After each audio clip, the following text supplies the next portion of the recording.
Oke, tak sesuai bong-bong tak ini ya bah. Wel telap menjuk nyoman don tirai bahជាមួយនឹងbahហាងលក់ទូរស័ព្ទដៃប្លុករដ្ឋាភិបាលពេលវាខាត់តកែពងម៉ែបងប្អូនដែលទន្ទឹងរក Oppo មកទឹកគេហៅថា Oppo Reno 14S 5G ពុកម៉ែបងប្អូនអើយនៅសំណុំស្អាតស៊ីនហ្មងបងប្អូនអើយអានេះថ្មីវា$349ណាធានារយៈពេល1ឆ្នាំអានេះភ្ញៀវប្រើបានប្រហែលជាមួយខែទេពុកម៉ែបងប្អូនអើយនៅស្អាត99.99%ហ្មងអ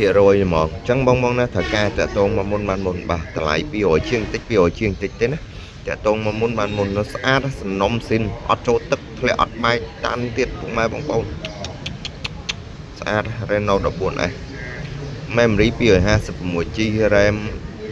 12GB បាទត្រូវការតាក់ទងមកថ្មកាន់ណាពុកម៉ែបងប្អូនអើយប្រើទូទៅបាន2ថ្ងៃទេបាទ